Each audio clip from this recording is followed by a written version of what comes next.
Quando você obedece, Deus pode continuar o projeto dele na sua vida. Pode dizer isso para o seu irmão aí do lado, irmão? Quando você obedece, Deus enxerga que você permitiu que ele continuasse a obra que ele quer fazer em você e por meio de você. Pode dar um aplauso ao Senhor por isso? Então, a obra na sua casa não é só feita em você. A obra, ela começa a ser executada em você e ela perpassa você. Ela vai além de você e alcança outras pessoas. Amém? Nós precisamos ser famílias apacentadoras. Precisamos ser famílias apacentadoras. Certa vez Jesus perguntou para um discípulo: você me ama? Amo. Então apacenta minhas ovelhas. Pedro, tu me amas? Pedro, acho que imagina, né? Que ele estava meio... Segunda vez. Pedro, tu me amas? É como se ele dissesse assim: Pedro. Aí ele: eu te amo, Senhor. Ó. Porque a voz do Senhor nos faz voltar dos lugares de fuga para onde escolhemos ir. A voz do Senhor me tira das fugas que eu decidi estar para não encarar realidades, para não encarar dores com as quais eu preciso encarar e vencer. Uma dor não vencida, apenas guardada em algum lugar dentro de nós, não significa que foi resolvida. Em algum momento, você precisa voltar nesse ponto para ser resolvido, porque senão você nunca sai do lugar. Diga misericórdia. E aí ele pergunta a terceira vez: Pedro, tu me amas? Na segunda ele disse de novo: apacenta minhas ovelhas. Na terceira: você me amas? Tu sabes. Então apacenta as minhas ovelhas. Você nunca vai poder dizer em família: eu amo o Senhor, se a sua família, a sua casa não for um lugar de apacentamento. Uma igreja nunca será uma igreja se ela não apacentar pessoas, se ela não cuidar de pessoas. Você nunca estará legitimado como uma família de Deus se a sua casa não for lugar de salvação.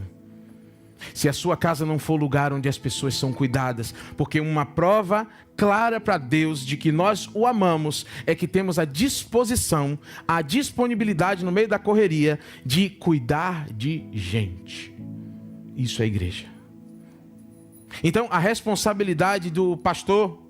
Não, o pastor que tem que cuidar de gente, afinal de contas ele não faz nada, ele é só pastor. Saiu do pastor. Essa responsabilidade é do povo de Deus, é das famílias de Deus. Porque em um determinado momento ele vai passar a sua casa, seu coração em revista, ele vai te perguntar: tu me amas?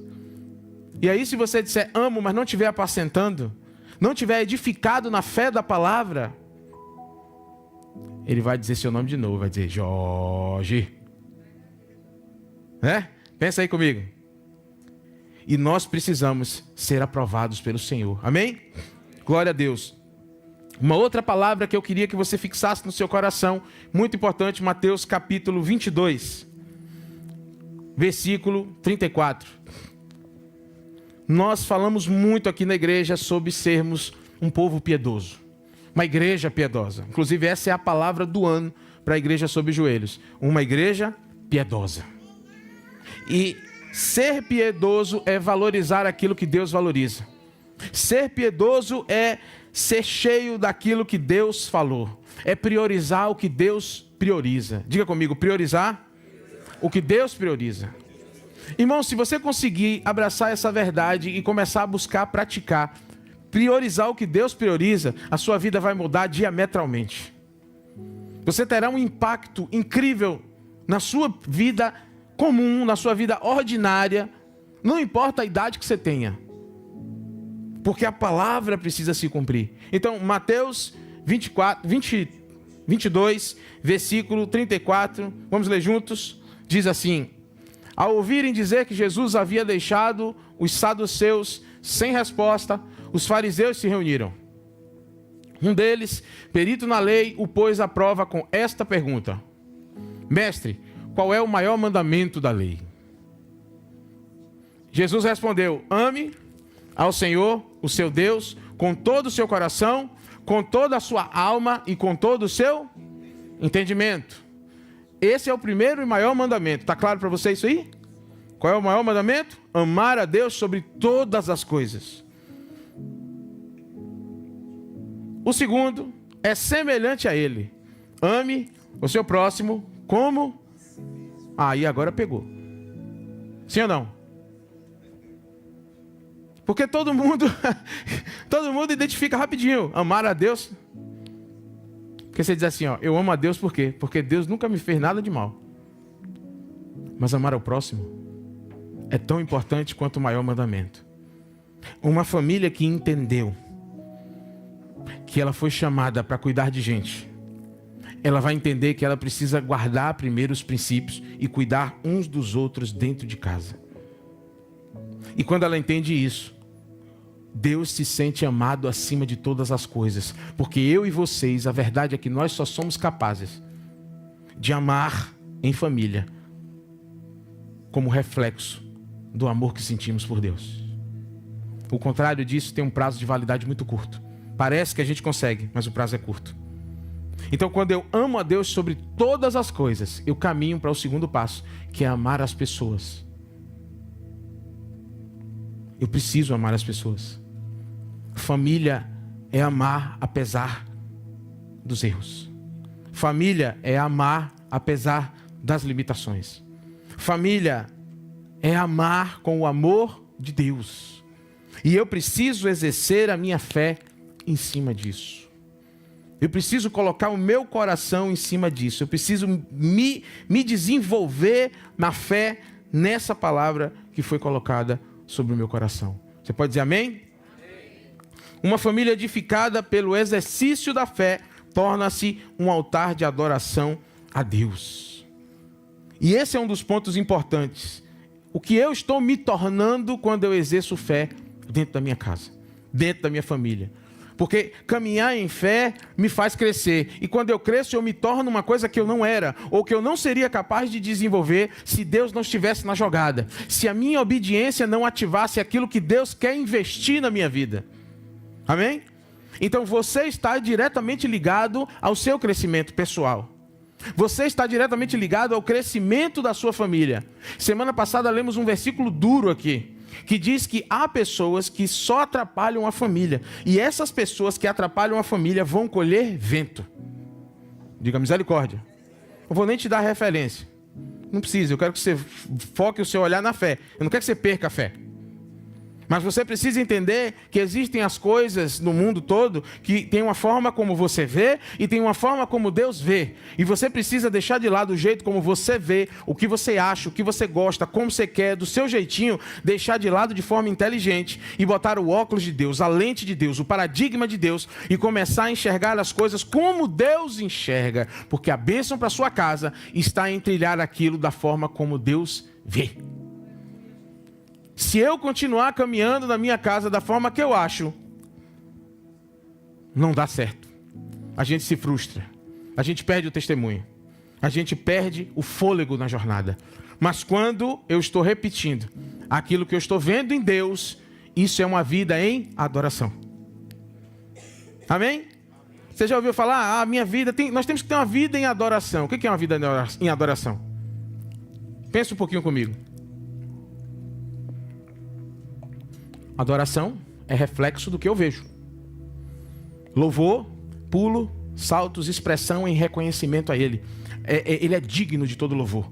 Então Deus, eu já me alegro, já pulo, já me saculejo todo aqui. Isso aqui é adoração, é força, é suor.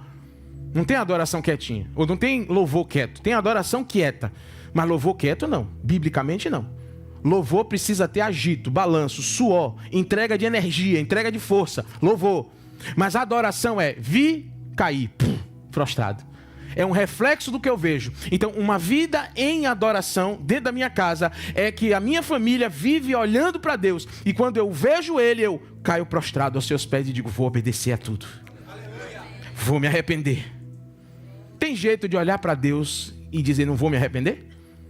Não consegue. O problema é quando nós queremos viver uma vida sem manter os olhos nele. Sem sermos ministrados pela sua presença, sem conhecer aquilo que está vivendo dentro do coração dele. Diga comigo, misericórdia. Então, meus irmãos, eu quero partilhar 3 passos, 3 pontos com você. O primeiro deles é que a fé começa dentro de casa. Diga comigo, a fé começa dentro de casa. Tem muita gente, infelizmente, buscando essa fé fora de casa. Negligencia essa fé necessária em família, ao redor da palavra. Começa a ter fé em outras coisas. Eu tenho fé nisso, eu tenho fé naquilo que falaram, eu tenho fé agora naquele... um conjunto de negócios agora que se você fizer, meu irmão, você vai ganhar o que você não ganhou em 10 anos, você vai ganhar em uma semana. Aí a sua fé vai para aquilo. Aí aquilo não funciona. O que acontece com a sua capacidade de crer? Diminui. Só que Deus não tem nada a ver com isso aí. E a gente para de crer em Deus porque a gente teve fé numa coisa do mundo que não deu certo. Aí parece que a fé não dá certo. Por isso que você não pode deixar o seu pensamento e a sua experiência fora de Deus guiar você, porque ela não vai te levar para um lugar perto de Deus, sempre para longe. Eu preciso guiar os meus pensamentos, os meus sentimentos, as minhas emoções, a minha perspectiva sempre deve ser por meio de Deus. Fé na palavra. Fé no Deus da palavra. Você pode dizer amém mais uma vez? Amém. A primeira igreja que Deus confiou a você para apacentar é a sua casa, é a sua família. Primeira casa que você precisa se preocupar, primeira igreja que você precisa se preocupar em apacentar é a sua própria casa, é a sua família, amém? Eu não posso pensar em ter uma fé forte na igreja, no púlpito, e uma fé fraca no sofá da minha casa. A minha fé precisa ser fortalecida na minha família, na minha casa. Quantas historinhas nós temos por aí, né? Aplicações que a gente vê por aí, né? O pastorzão na igreja, todo mundo é abençoado pelo pastor, prega bem, ora, acontece milagres, sinais, gente que não tinha emprego, ganha emprego, o demônio sai. Aí um dia a esposa aparece na porta da igreja, no final do culto, com toda a mudança dela. Aí o marido diante da igreja, ela grita de lá, vou morar na igreja. Aí ele fica sem graça e diz, mas por que, mulher? Ela diz, porque eu quero esse homem aí que eu quero na minha vida. Eu quero esse pastor que tem aí no púlpito, eu quero na minha casa, meu marido.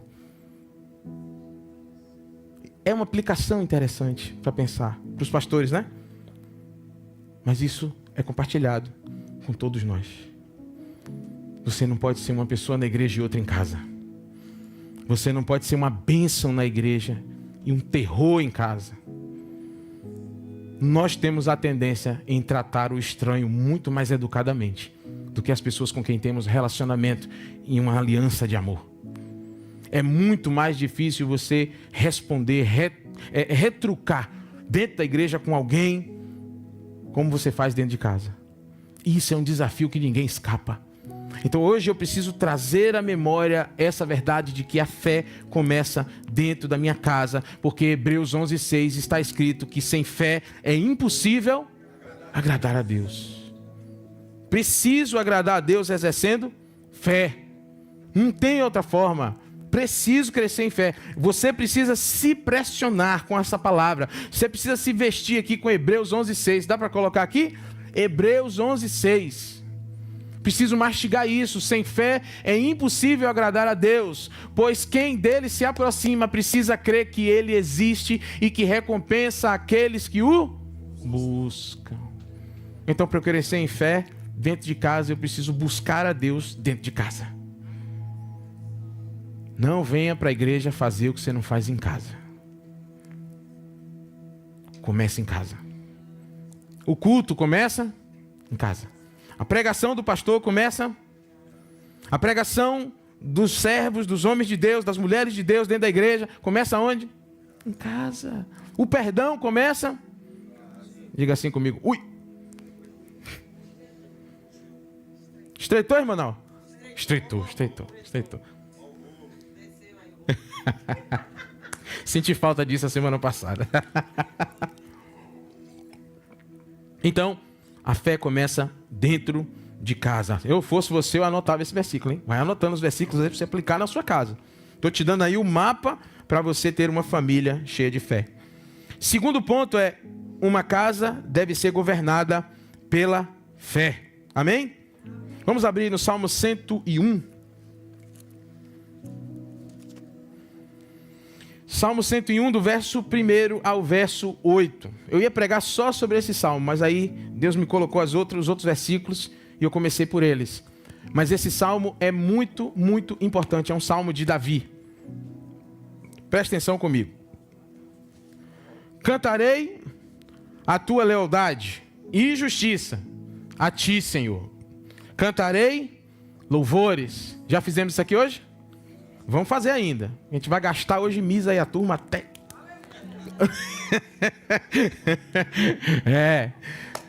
Verso 2. Leve, leve, doce como a rapadura. Lá, ó. Considerarei o caminho da integridade. Quando virás ao meu encontro. Dentro da minha casa viverei com um coração... Pastor, o que é integridade? É sem rachadura, sem ruptura, sem vacilo, sem mistura, inteirinho, sem rachadura. Ok? Vamos ler de novo, versículo 2? Considerarei o caminho da integridade. Quando virás ao meu encontro, isso fala de expectativa. Eu quero me encontrar com Deus dentro da minha casa, no meu lar, no meio da minha família. Dentro da minha casa viverei com o coração inteiro, consistente. Não olharei com aprovação para nada que seja perverso. Pode dizer ui. Ui. Odeio a conduta dos... Jamais me dominará. Não passa, segura. 3. E aí, vamos pensar um pouquinho? Olha a chamada de Deus para nós. Olha a resposta, por que às vezes as coisas não estão andando dentro da minha casa. Por que as coisas não estão acontecendo na minha família? Porque o lugar que foi criado por Deus como a primeira igreja, o primeiro ministério de qualquer pessoa, é a casa, é a família. A família é o lugar por onde Deus constrói todas as coisas. Tudo é construído em família. Qual é o primeiro lugar que Satanás está tentando atacar nos dias de hoje, desde sempre? A família. Ele está tentando mudar o modelo de família. Os governos querem mudar a família. Por quê? Porque a construção vem de lá. Até Satanás e seus demônios já entenderam isso. A igreja precisa entender isso. Família. Não olharei com aprovação. Não farei de conta que não estou vendo. Não olharei com aprovação para nada que seja perverso. Perverso é perversão. Deus falou de um jeito e a gente perverteu para outro modo. Então, eu não vou ter por aprovação aquilo que perverte a vontade original de Deus, a instrução bíblica, aquilo que é certo de ser feito. Eu não vou olhar para essas coisas e vou fazer de conta que não é comigo. Segundo passo, odeio a conduta dos infiéis. Jamais me dominará. Essa é uma declaração de Davi. Isso aqui é uma conversa dele com ele mesmo. É como a gente faz orando muitas vezes. Aqui, ó. Odeio a conduta dos infiéis. A gente vai lá no extremo, né? Odeio. Você viu o que fulano fez? Menino, que absurdo, né? Eu jamais faria uma coisa dessa. Odeio a conduta dos infiéis. Jamais vai me dominar. Você tem força para fazer isso sozinho? Não. Você precisa da sua família. Dar as mãos. Lutar as batalhas juntos. Descer aos joelhos, juntos, clamando para que o Espírito Santo nos dê força. Amém? Vamos lá, próximo versículo 4. Longe de mim o coração perverso. Não quero envolver-me com o mal. Ao que fala mal do próximo, as ocultas. Farei calar ao homem de olhos arrogantes e de coração orgulhoso. Não. Versículo 5, deixa aí, volta aí. Vamos olhar um pouquinho mais aí? Ao que fala mal do próximo, as ocultas, farei calar. Acontece isso, certo? A gente faz isso mesmo? Não precisa responder. Porque tem níveis e níveis disso aqui. A grosso modo, eu não faço. Mas quando você vai refinando, você vai se lembrar aquela frase que a gente diz a outra assim: menino, você ficou sabendo? Deixa eu te contar uma coisa que fulano me contou em confiança. E você é meu amigo de confiança. Essa frase quer dizer, você é tão fofoqueiro quanto eu. É só mais bonito. Deixa eu te contar. Inclusive aqui na igreja, eu estabeleci um padrão, pastora Renata. O que você compartilha com o seu pastor no gabinete, diz assim, senhor, pastor, eu quero compartilhar algo com o senhor. Eu pergunto, você já contou isso para alguém? Está comigo? Porque o que acontece? A pessoa conta, a gente começa a cuidar e a pessoa compartilha com outra pessoa. E se não tiver cuidado, essa pessoa conta com outro. E no fim das contas, mas eu falei isso no gabinete, como é que você está sabendo? Só que de bobo eu não tenho nada. Por causa do Espírito Santo. Cuidado a quem você fala as suas particularidades. Cuidado com quem você compartilha sua vida. Tem gente que parece que está interessado em te ajudar, mas na verdade só quer saber o babado. Falando de uma forma, né, que todo mundo entende. Você já viu o velho tentando falar como um novo? Foi eu agora. Babado. Tem gente que, ô meu irmão, o que está acontecendo? Ó, eu estou notando, Deus falou para mim que você não está bem, ó. Que Deus? Qual Deus falou?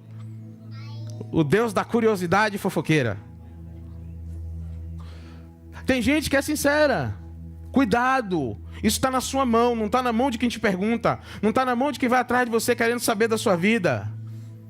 Porque tem pessoas que eu devo lhe avisar, estou lhe alertando hoje, presta atenção. Tem gente que fica na torre assim, ó. Para orar? Não. Para ver o outro. Fulano saiu de casa hoje, eita, tá mancando, ó. Tem alguma coisa aconteceu. Ô, meu irmão, rapaz, eu sonhei com você. Eu soube, eu achei que você tá diferente hoje, tá precisando de alguma coisa, meu irmão? Aí a pessoa que tá com o coração já na luta, já entristecido. Meu irmão, você está perguntando tanto assim por quê? Eu estou precisando tanto. Não tem problema isso. Agora, preste atenção no que você vai contar.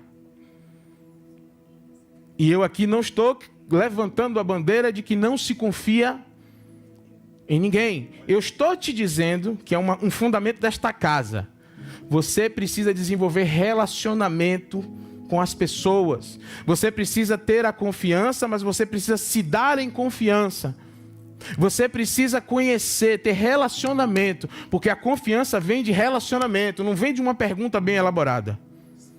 Tem pessoas, infelizmente, especialistas em saber tudo a respeito da vida do outro. E isso é exposição, não é proteção. A gente compartilha nossas intimidades, nossas coisas mais íntimas, até as dores mais íntimas com as pessoas certas. Todo amigo em confiança tem um outro amigo em confiança. E você precisa, eu quero fazer uso desse versículo para que você se lembre que você foi alertado sobre isso. E quando você faz isso, você se cobre e você cobre a sua família. Mulheres, não pense que você pode entrar num grupo de oração só de mulher e detonar seu marido. Você vai dizer assim, o pastor falou isso de púlpito. Não gostam de dizer isso? Não se engane, estamos falando de família, não estamos? Mulheres, não entre em grupo de oração só de mulher para chegar lá e dizer porque meu marido é terrível. Ui, o bicho é um cão de calçola grande, meu Deus, que homem. Homens, não sente na roda masculina para falar da sua mulher. Porque se você não consolar ela, o diabo vai levantar um consolador para ela, que não é o consolador. É o devorador de famílias. Pra você ter uma ideia como isso é sério, o consolo do casal, da família, há uma regulação bíblica sobre viúvas, como tratar as viúvas. As pessoas quando estão chateadas com a igreja ou com algum pastor, elas vão na internet e dizem assim, a igreja foi chamada para cuidar de viúvas e órfãos. Aí na minha Bíblia tem escrito assim, não considere viúva uma mulher menos do que 60 anos. Sabia que tem essa regulação em Timóteo? Uma mulher não pode ser considerada viúva se tiver menos de 60 anos. E aí ele segue regulando. Mas por quê? Porque a mulher viúva nova, ela tem a tendência a não controlar os seus desejos. E é normal, porque é química. Deus entende a química. Aí ele diz assim, essas mulheres devem procurar casamento. para poder exercer os seus, como é que eu posso dizer, a sua energia, né? A sua sexualidade da forma correta na bênção. Olha a regulação em Timóteo. Então não tem esse papo de cuidem das viúvas, depende. Porque tem viúva que não é viúva. Ele está dizendo, inclusive Paulo no texto, eu não vou me ater a isso agora, mas Paulo vai lá e diz assim, ó, tem viúva que é como se a morte do marido deixou ela libertina. Porque as viúvas novas, isso é o texto dizendo, ela tem a tendência a ir para outras casas e outra casa, e ela não tem o que fazer, e ela vive fofocando, o termo é fofoqueiro. Não estou denigrindo a imagem das viúvas, mas eu estou te falando como uma regulação para os nossos relacionamentos, para o que a gente fala em família, para o que a gente fala fora da família e para o que a gente fala da família. Nós somos um com o nosso cônjuge. Se você fala do seu marido, você está falando de você. Se você fala da sua esposa, você está falando de você. Se você vive falando mal dos filhos, você está falando de você. Então, família, a gente se protege e se resolve dentro de casa. A gente busca o apoio correto para não quebrar a lei de Deus e ser lido por Deus como alguém que está andando em perversidade. Amém? Ensino é muito importante. Vamos dar um aplauso ao Senhor por isso?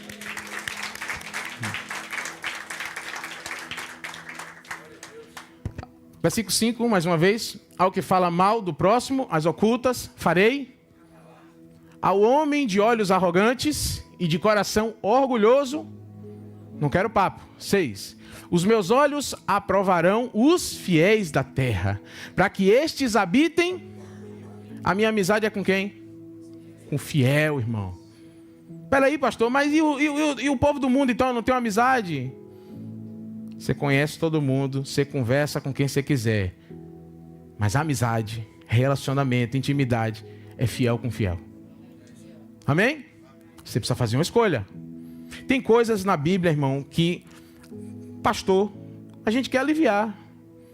O profeta não alivia nada. Ele chega, entrega a palavra e diz, o problema é seu. O pastor entrega a palavra e diz, o problema é nosso. Deixa comigo que eu te ajudo. Mas tem coisas que você precisa lidar com a dureza que a palavra está dando. Se foi duro, é porque é perigoso. É porque o risco é grande.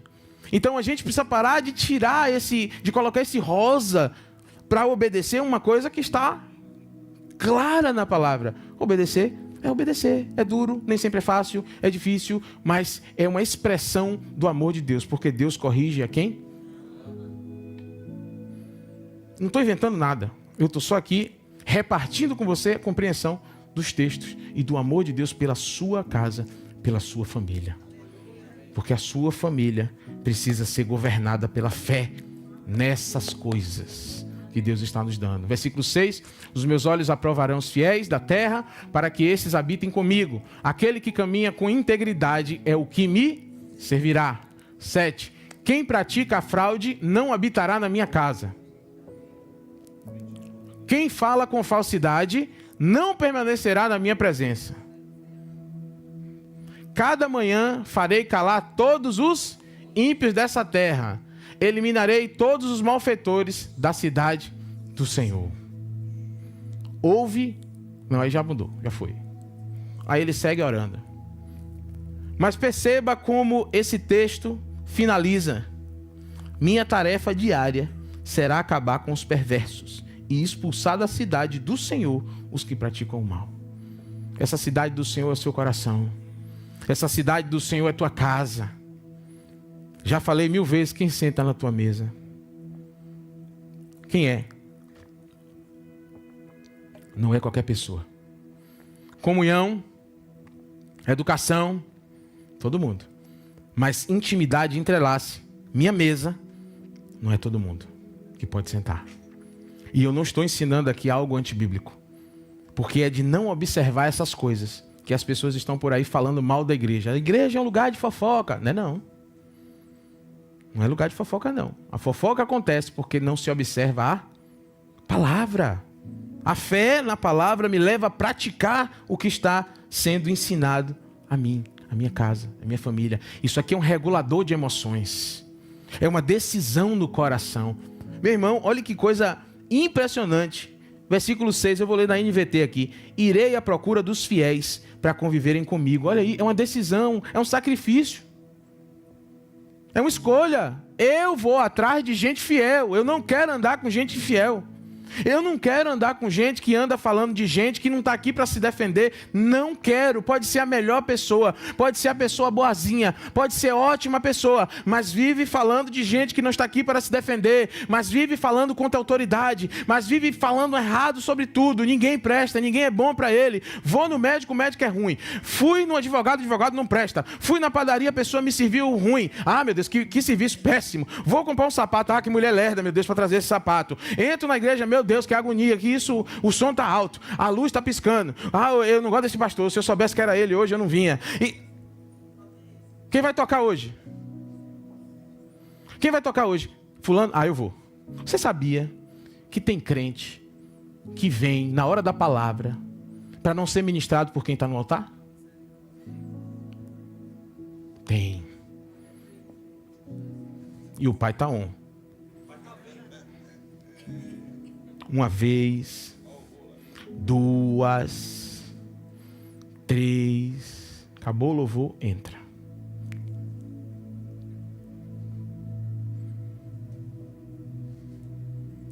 Cuidado, para que você não seja lido pelas famílias como infiel e você comece a ser colocado de fora.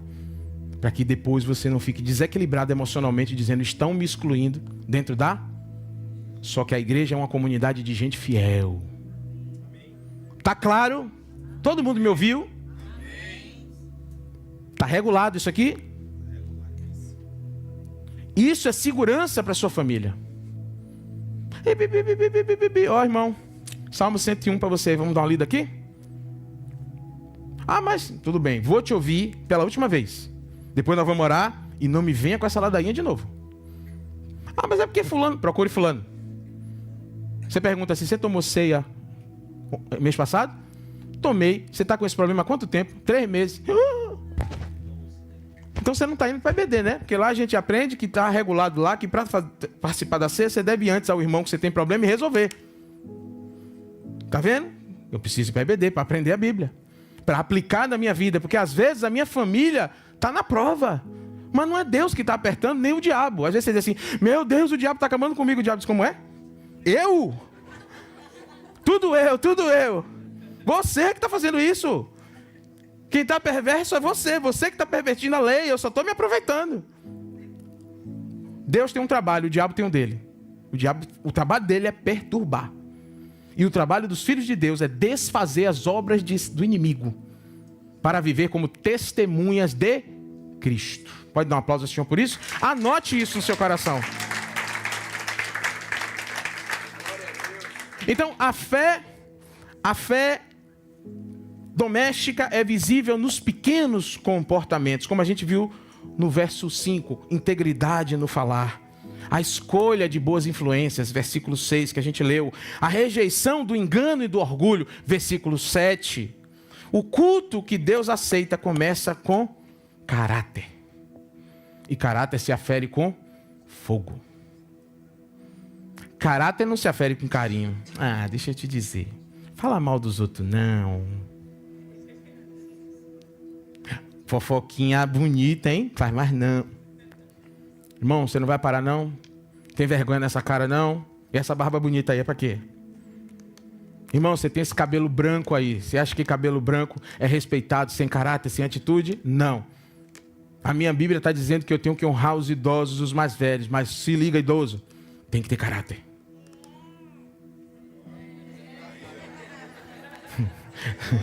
Das crianças, dos pequeninos, o verdadeiro. Glória a Deus. Mas não folga não, viu? Eu falei agora do idoso, é de tudo isso, viu? Esse glória a Deus foi para tudo, viu? Não pensa que é só para o idoso, não, pelo amor de Deus. Vamos lá? Aplicação. Com isso que eu ouvi do Salmo 101, o que é que eu faço, pastor? Eu preciso orar pela minha casa, limpar o ambiente espiritual da minha família. Preciso fazer orações dentro da minha casa. Pegar minha família e dizer, Senhor, tudo que foi fruto de palavras soltas que nós fizemos, assume a responsabilidade. Nunca culpa os outros. É a gente. É nossa família. A gente resolve em casa nosso babado. Beleza? Senhor, A gente fez besteira aqui. A gente estava chateado um com o outro, a gente chegou aqui chateado com fulano, e aqui na mesa, na hora do café, a gente botou o nome de fulano aqui, ó, e pau. Isso traz maldição. Já que estamos falando de família, você sabia que quem se casa e fornicou antes do casamento precisa de uma oração de arrependimento para que todo o seu casamento não vá para o buraco? Você sabe quantas pessoas se mantêm cristão, viu? Sabe que biblicamente cristão não pode ter relacionamento sexual antes do casamento.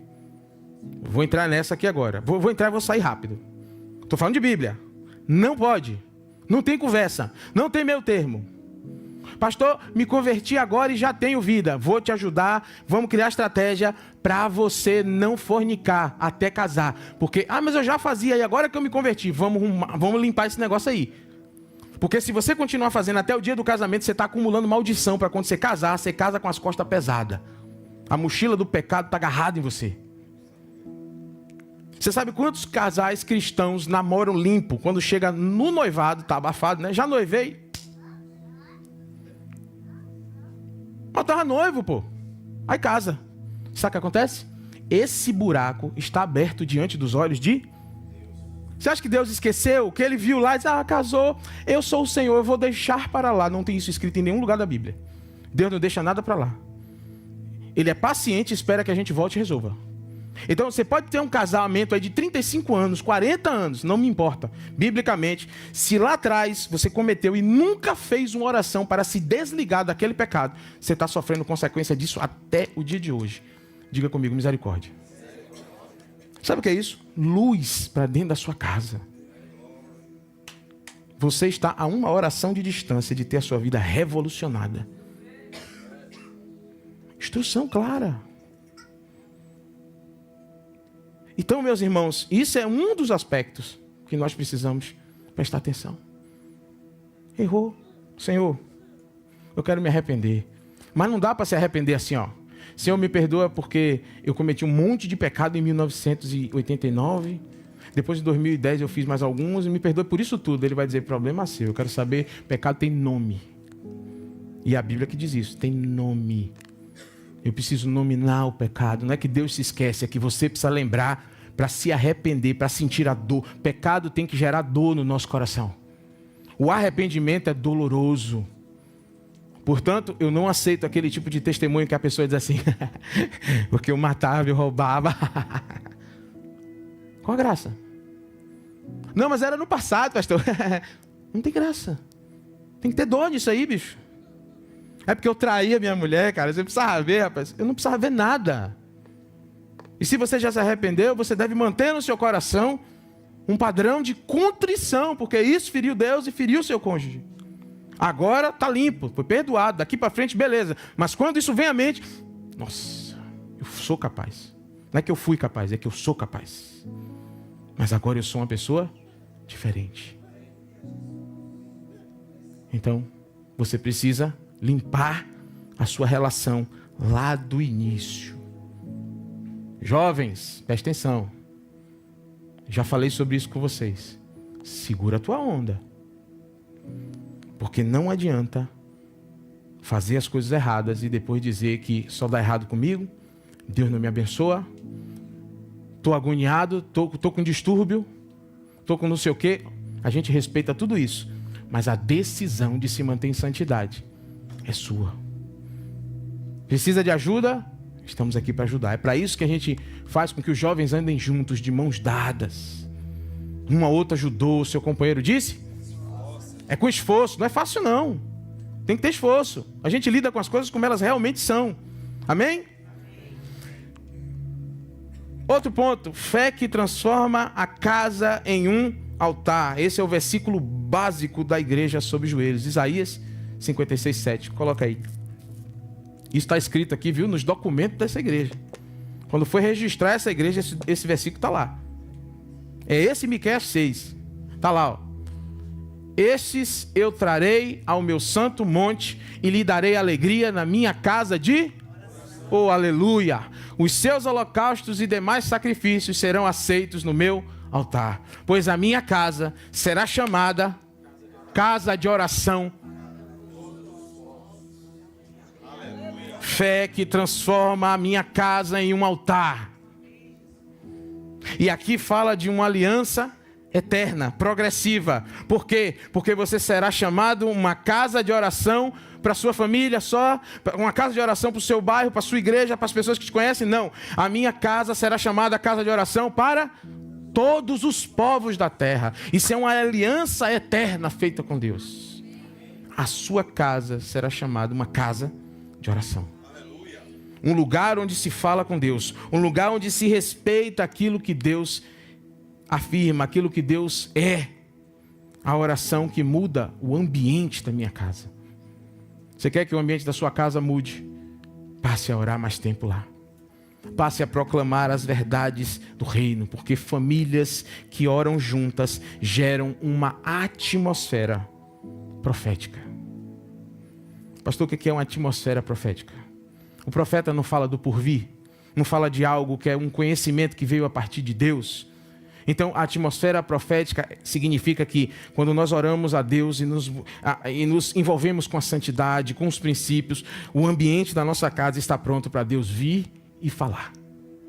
Vir e nos lembrar a respeito de tudo que Ele já falou, de tudo que Ele já ordenou.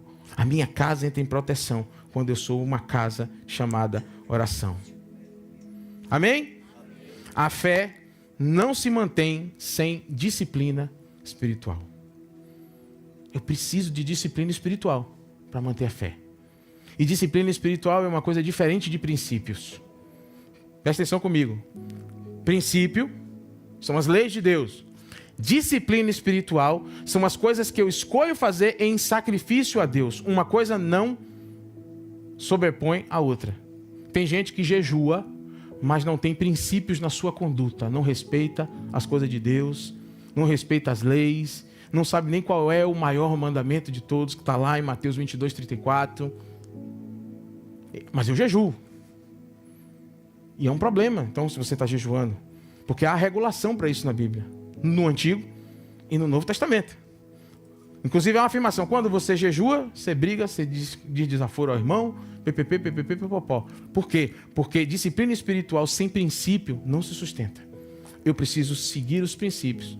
E além disso, decidir entrar em jejum para me aperfeiçoar, para dizer, Deus, eu tenho saudades do Senhor. Jejum não é para conquistar nada, jejum é para entregar tudo. Jejum é saudades. Eu não conheço alguém que jejue e não esteja com saudade de Jesus. Jejum é um incômodo. Quando você nota que no mundo alguma coisa está errada. Quando você nota que na sua casa alguma coisa não está glorificando a Deus, então você entende que Deus está se afastando. E você não consegue viver sem Deus. Sem Deus a visão fica turva. Sem Deus as minhas fraquezas carnais, elas avançam para tentar governar a minha mente e meu corpo. Então eu não posso permitir que Deus se afaste. Eu tenho saudades de Deus, eu preciso que Jesus volte. O que é que eu faço? Eu jejuo. Eu sacrifico a minha carne em obediência a Deus. O que é que Deus faz? Opa, tem alguém aqui que me quer. Ninguém obrigou ele a fazer isso. Pastor, se eu não jejuar, eu vou para o inferno? Não, de jeito nenhum. É uma disciplina. Mas se eu não tiver princípios, eu vou para o inferno. Diga misericórdia. O pessoal do louvor já pode subir. E o último ponto, para a gente terminar essa noite. A fé que agrada a Deus e dá exemplo. É necessário que aquele que se aproxima de Deus creia que Ele existe. Você só vai crer que Ele existe se você se aproximar. Se você buscar a presença. Se você buscar o coração de Deus. Se você buscar as leis de Deus e aplicá-las com inteireza. Tem que haver fome, tem que haver sede pela presença de Deus. A minha paixão pelas coisas do mundo me mostra o quão vazio estou de Deus. Diga comigo, misericórdia. Meus irmãos, nós não estamos aqui inventando um novo evangelho. Nem estou dizendo aqui que estamos criando aqui uma Bíblia mais apertada do que o normal. Irmão, essa é a única Bíblia que tem. Esse evangelho, eu não conheço outro. A gente diz muito isso aqui. Por favor, você que está chegando aqui na igreja agora. Você que está namorando aqui na igreja, eu estou muito feliz que você está aqui. Seja bem-vindo, em nome de Jesus. Mas saiba, nós precisamos andar na palavra. Você não é o centro. Eu não sou o centro. O centro é Jesus. Nós não fazemos coisas para agradar pessoas. Nós fazemos cultos a Deus. Aqui não vai ter, sabe, culto do vômito santo, culto do tira-demônio, culto do tranca-rua, fora, culto dos velhinhos, culto dos novos. Culto é para Jesus e lá Ele faz. Se você for para o culto para Jesus, Ele faz. É assim que funciona. Aqui não vai ter isso de você foi abençoado, faça uma aliança de oferta aqui comigo nesse altar. Não vai ter. Porque o culto é para Jesus. Eu não quero que você dê oferta no altar para voltar porque está aliançado com a oferta. Sua aliança é com Cristo. Aqui tudo que a gente dá por gratidão, dá por amor. Porque a nossa casa está fundamentada na fé, nas Escrituras. E no Senhor das Escrituras. Então, a fé que agrada a Deus dá exemplo. É necessário. Hebreus 11:6. Põe mais uma vez para a gente caminhar para o final aqui, terminar. Hebreus 11:6. É necessário que aquele que se aproxima de Deus creia que Ele existe. Olha lá, sem fé é impossível agradar a Deus. Pois quem dele se aproxima precisa crer que Ele existe e que recompensa aqueles que o buscam. A fé que agrada a Deus começa na prática, dentro de casa. Os filhos creem mais na fé que eles veem do que na fé que eles ouvem.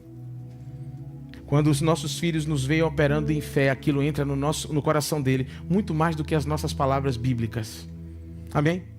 É a velha história do exemplo marca, do exemplo chama. Eu tenho dito aos homens daqui da igreja, faça com que seus filhos vejam você lendo a Bíblia. Faça seus filhos verem. Seja intencional, mulheres. Faça seus filhos ver você lendo a Bíblia. Mas pastor, eu entro no meu oculto e eu leio a Bíblia. Maravilha, o secreto é o lugar.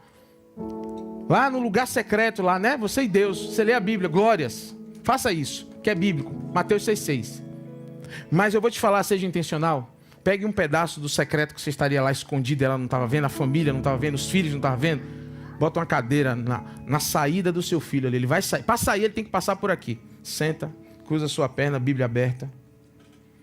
Um deles sair, ele não vai dizer nada. Ele vai ver você lendo a Bíblia, vai olhar assim, você está doido lendo a Bíblia no corredor. Mas aquilo, aos poucos, vai entrando.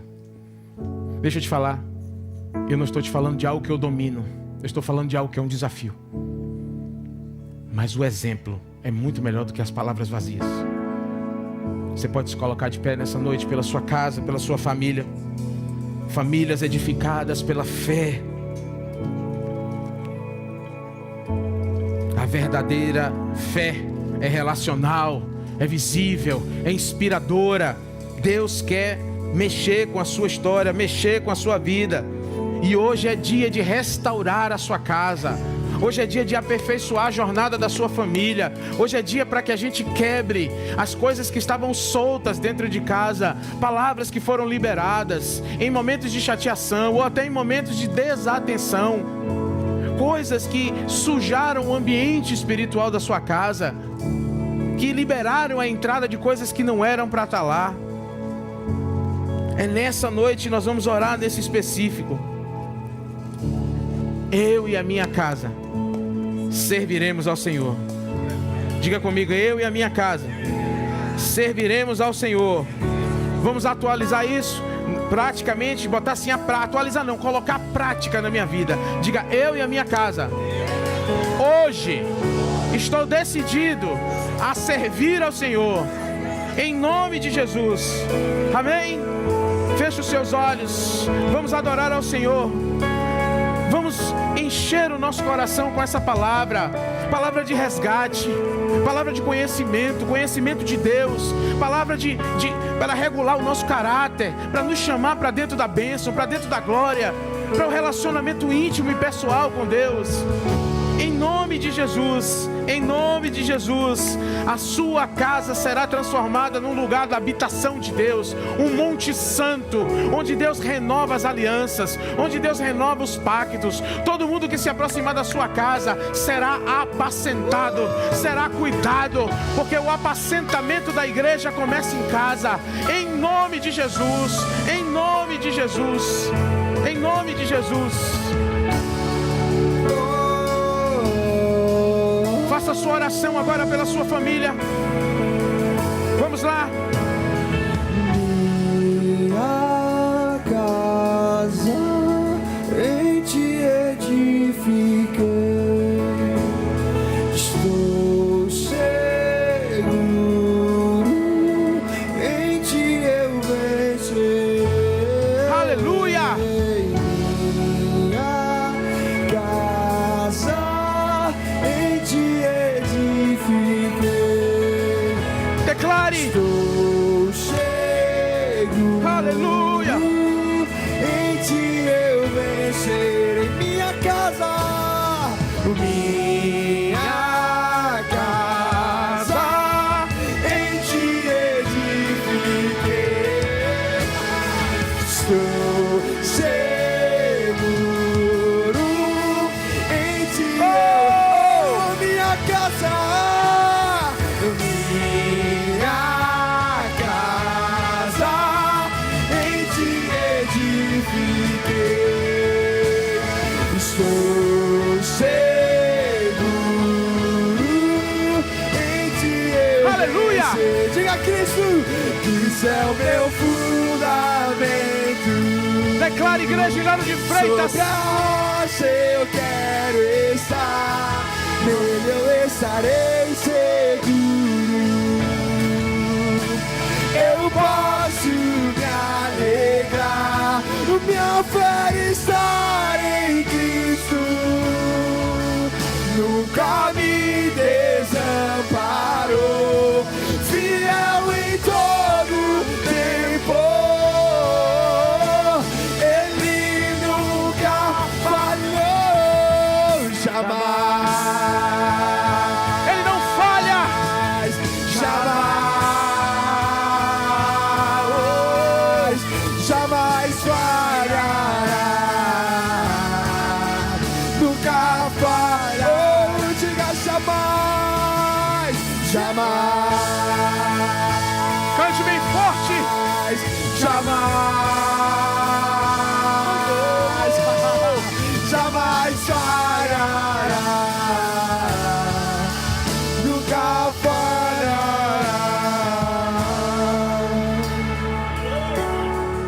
Rababalabassora, lalarababas.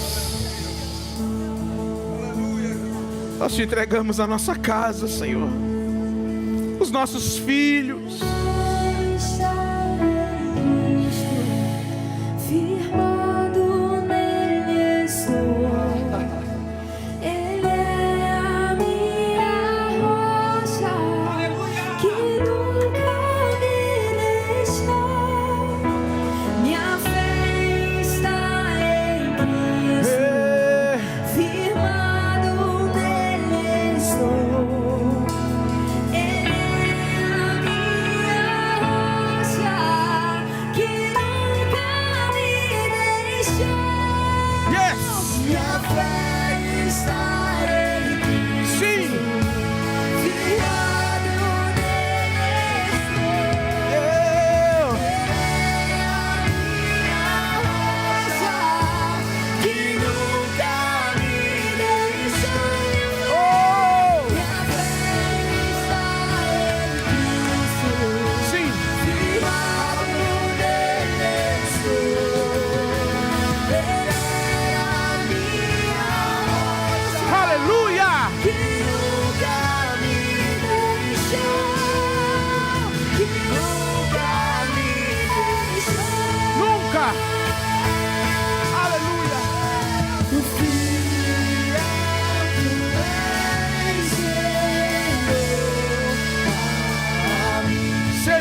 abençoado a sua casa.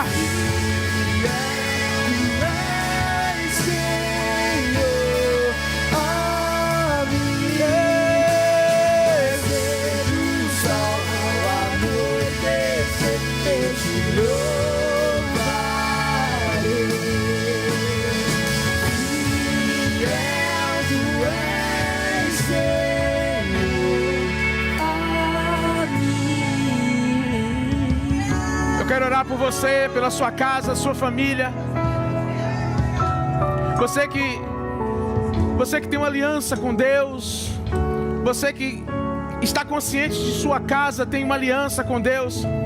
Eu quero que agora você entre comigo nessa oração para liberar sobre a sua vida essas palavras de bênção, essas palavras de direcionamento que nos leva para longe da perversidade, para longe de perverter a palavra original de Deus.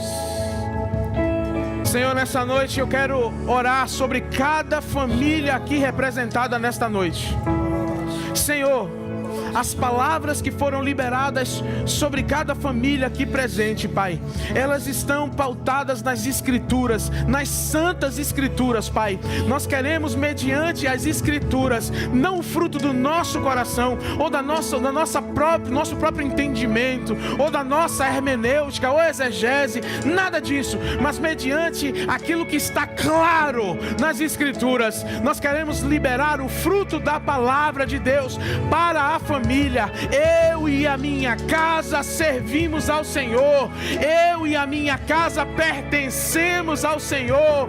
Aquele que confia, que tem fé no Senhor, precisa se aproximar dele como quem acredita, como quem exerce uma fé operante, que me leva de uma condição sem Deus para uma condição onde ele opera, onde ele reina, onde ele oferece todos os insumos para construir algo novo, algo que vem completamente dele e nos leva a adorá-lo unicamente. Senhor, eu quero orar por essas famílias e liberar essas palavras de bênção, que sejam alcançados, Pai, agora pela sua santa palavra, que do alto da cabeça até a planta dos pés sejam revestidos com o poder do Espírito Santo, que caia por terra toda palavra mal colocada, toda palavra maligna, toda palavra depreciativa, toda palavra de bloqueio, de achatamento, que gerou enfermidade, que gerou distúrbio, que gerou doença na alma, possa cair por terra agora em nome de Jesus,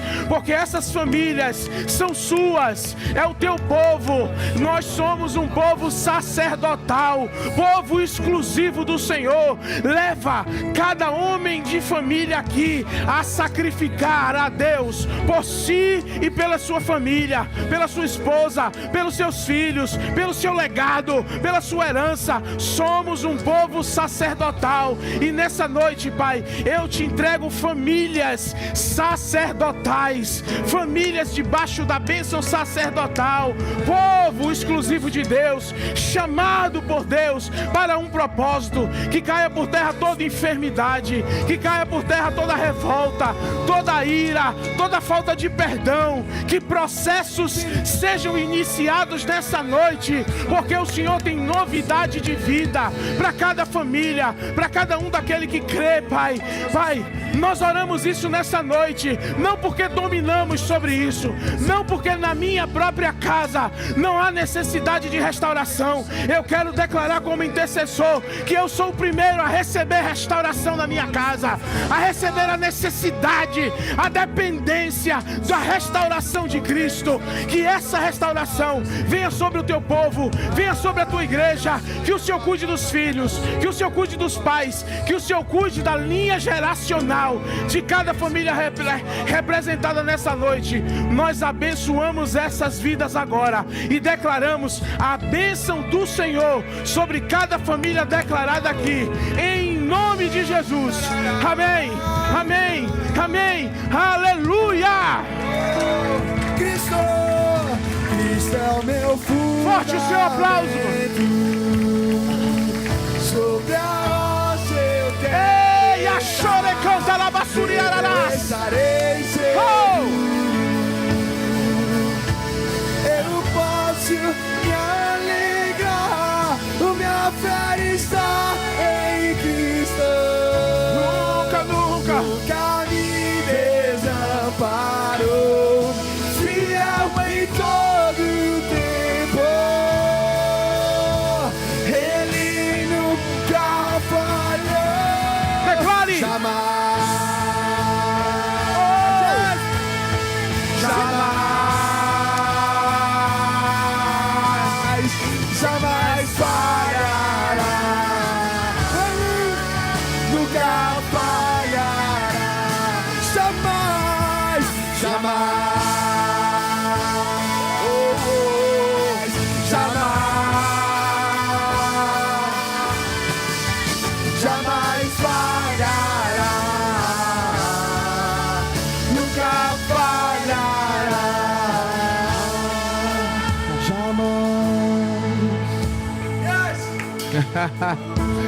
Abrace a pessoa que está ao seu lado. Diga aos seus familiares: eu tenho aliança com você. Deus está fazendo novas todas as coisas. Ainda dá tempo. Ele está colocando novidade de vida. Os projetos de Deus não envelhecem. Diga: não se preocupe, ainda dá tempo. Deus é contigo. O que Ele falou certamente se cumprirá. Porque a palavra que sai da boca do Senhor, essa não voltará vazia, mas cumprirá o propósito para o qual foi liberada. Quando Ele fala, Ele constrói. Quando Ele fala, Ele constrói. Que a bênção do Senhor esteja sobre sua casa, esteja sobre a sua família. Em nome de Jesus. Amém, amém e amém. Deus te abençoe.